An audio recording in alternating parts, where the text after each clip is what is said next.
Judicator, the Zerg are in disarray. Moloch must have succeeded. And yet he is nowhere to be found. We have searched the catacombs, but have found no signs of him. It pains me to say this, but I believe he is lost.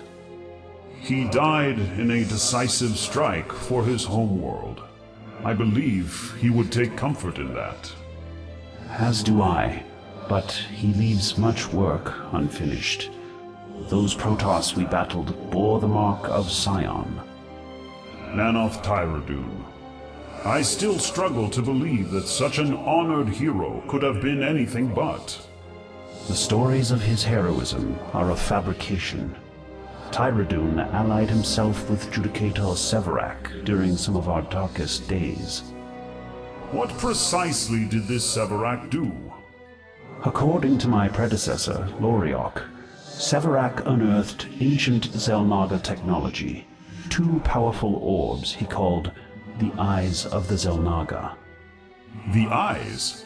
They are a myth used to frighten Kalai children. Ah, alas, they are very real, and they should strike fear into the heart of every Protoss. It is said they can steal Protoss away from the Kala? They possess the power to warp both flesh and mind. They do not just steal Protoss from the Kala, they take away all that you were, are, or ever will be. Whatever their original purpose, the Eyes are now a perversion of the Ancients' works. An experiment gone terribly wrong, perhaps. Severak used the Eyes to turn his subjects into slaves, hollow skins devoid of any will of their own. He called them pure, but Loriok called them abominations. Why did you and Moloch simply not tell me these things from the beginning? So much tragedy could have been avoided. Believe me, Judicator, I weep for our deception. Our kind has a long history with the Judicators, little of it good. Shortly after Moloch first met you, the Archon joined your party, and Moloch could only see two possibilities at hand. You were either in league with him, or under his thrall. For your safety and ours, he did not believe he could trust you with the truth. So he bade his time and said nothing until it was too late. Unfortunately, yes. Your hesitation cost the lives of hundreds of Protoss, including Korun and Nurok. They were like my own sons, Krillian. I can never forgive you and Moloch for their loss. After this battle is over, I shall accept your judgment, Judicator, whatever it may be. For now, we have more pressing matters to attend to. These hollow-skin abominations. How can we defeat them? I once told you that I carry Loriok's journal, but dared not open it. I remember that bit of melodrama, yes. It was not an exaggeration. Loriok's journal is no mere book. It is a psionic memory crystal imbued with the emotions of its author. Given the horrors he witnessed, opening it presents true danger to the mind of any Protoss that uses it. To defeat these horrors, however, I now believe there is no other choice. I must attempt it, or all shall be lost. Very well. Do what you must. I shall hope for your success and safe return.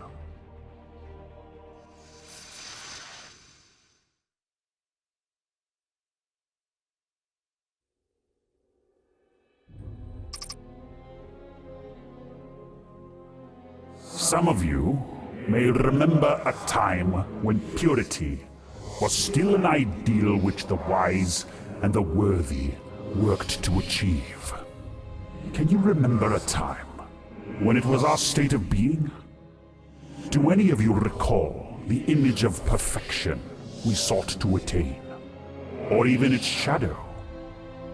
Or are you among those who are now willfully blind to it? We live in a time when impurity is not only tolerated, not only accepted, but is in fact celebrated by those who wear their imperfections with pride. Corruption and impurity have settled over us like a dark cloud, so pervasive and ubiquitous that many not only know no difference, but cannot even conceive there was anything greater than this banal existence we share right now. We, the Protoss, children of the Xel'Naga, were born with great purpose.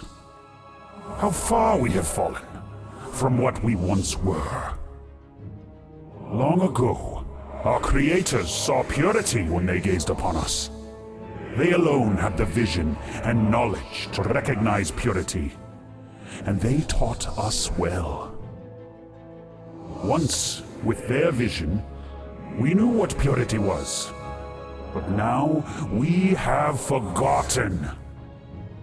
We have fallen from that ideal and degenerated, and continue to degenerate, to bring ourselves closer and closer to base and mindless vermin, and thereby defile the vision and memories of the Xel'Naga and our forebears.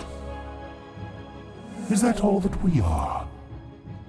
Should we grunt and gibber and crawl through the filth and the muck until none who look upon us could ever imagine that we were a great people, let alone pure?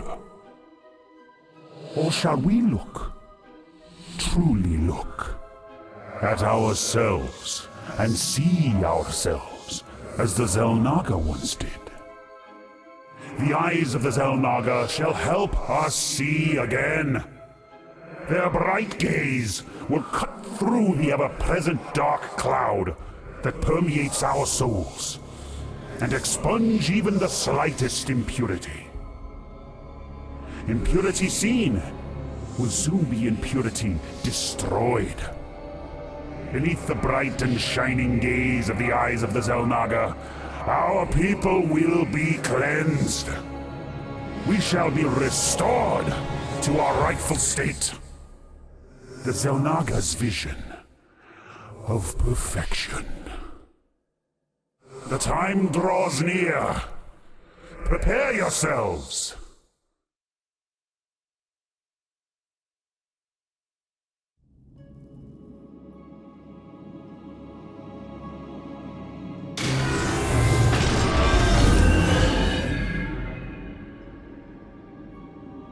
And Taro Adun, children of the Conclave, are you ready to confess your sins and embrace redemption?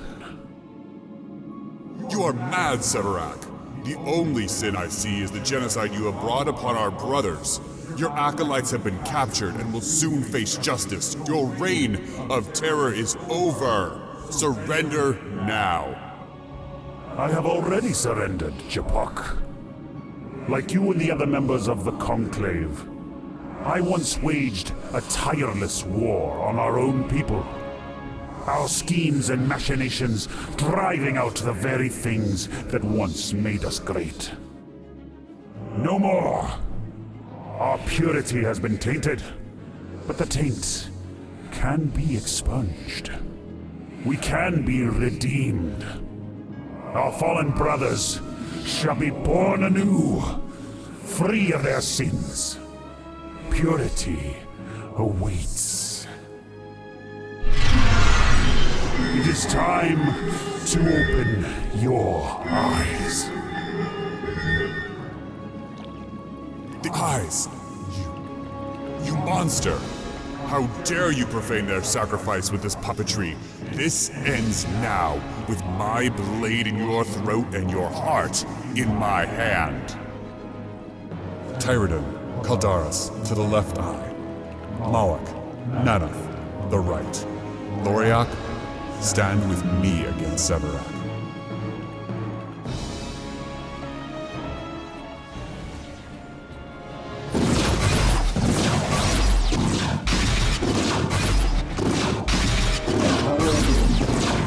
Stands against the Kama.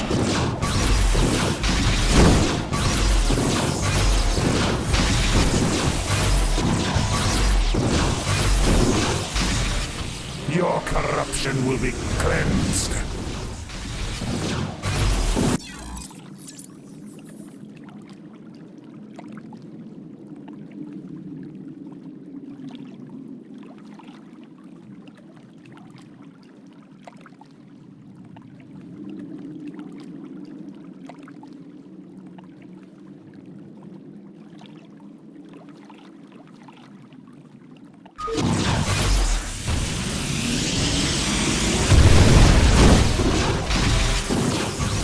Die and rise in my service.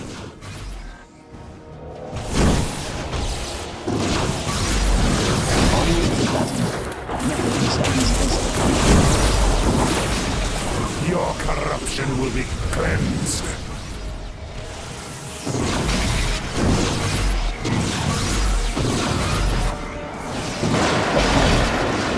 To be purified, you must be washed clean. Is that blood? Everyone, to high ground. Ever into strife. Nothing stands against the color. Ever into strife. What madness is this? The dead rise against us.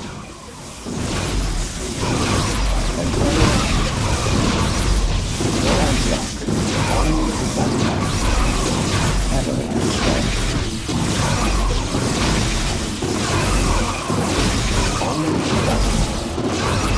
Stands against the color. Ever into strife. Nothing stands against the color. Ever into strife. Onward to battle.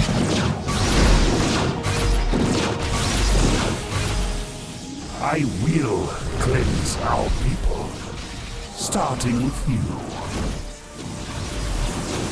Behold the power of the eyes. The stones themselves rise against you.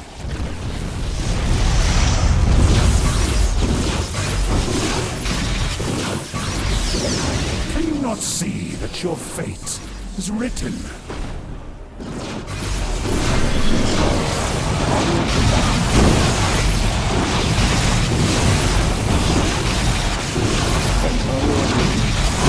Stands against the for Antioch.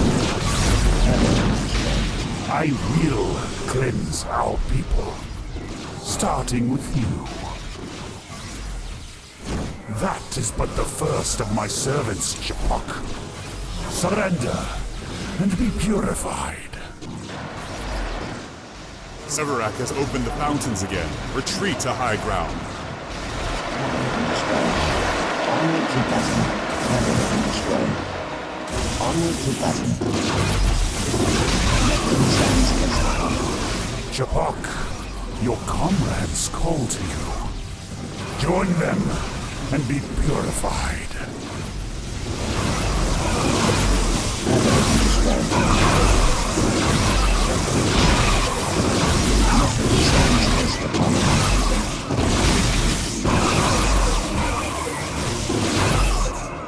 Onward to battle. Stands against the color. I require aid.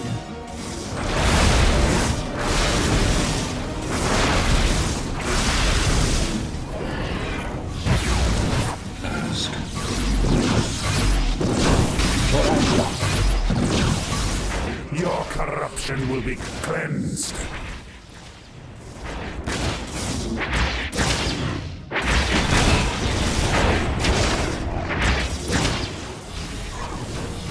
Rise, statue, and serve me. Onward to battle.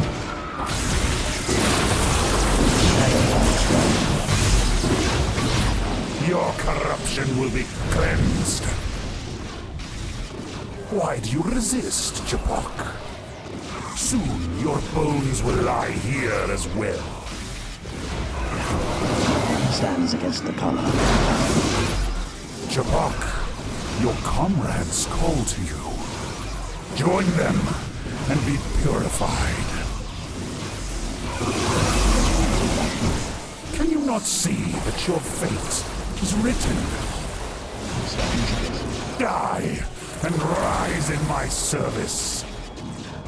Empire doom. Your corruption will be cleansed.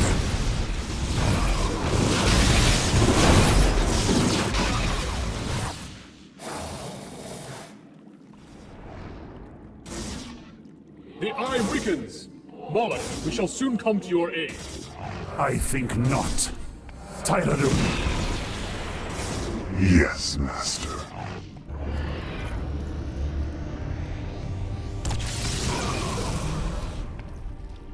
No! Traitor! It is you who are the traitor, Japok. The pettiness and corruption of your conclave have destroyed our noble race. The time for your penance has come. Your treachery ends now! What are you doing? What I must. No!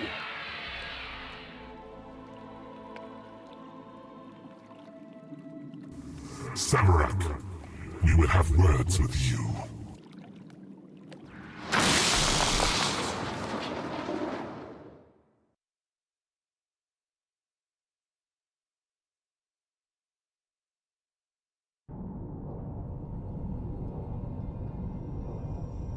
Sentiment has always been my greatest weakness. I understand your actions. Nanoth and Tyradun were your friends and students. Is an eternity of prison truly more lenient than execution? Who can say? Perhaps, given time, Nanoth will retake dominance and join us once more in the light. Perhaps so. Regardless, we have other matters to address. The eyes begin to stir. Yes. I suppose it should be little surprise that our Maker's works exceed our abilities to destroy them. What will you do? Bury them. I will hide the first, and you the second. But first, I plan to make use of them.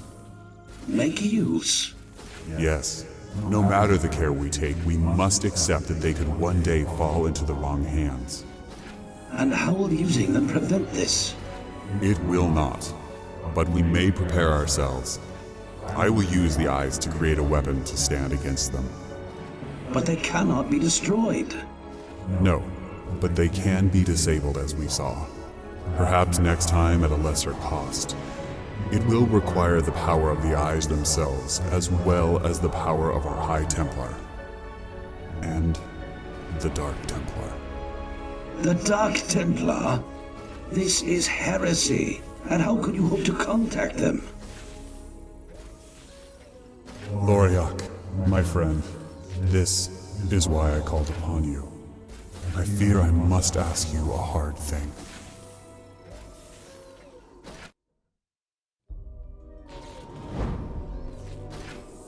It is done. And so my exile begins. I will take these and the eyes to locations known only to myself. When the time comes, I will pass on the knowledge to my successor. It is a heavy burden I place upon you. These secrets cannot be held by the High Templar. There is too much bickering here. Too much politics. What will you do? Withdraw to my hermitage. Away from the Kala. I will take my secrets to the grave. I cannot risk their recording. And Taro Adun, old friend. And farewell. And Taro Adun.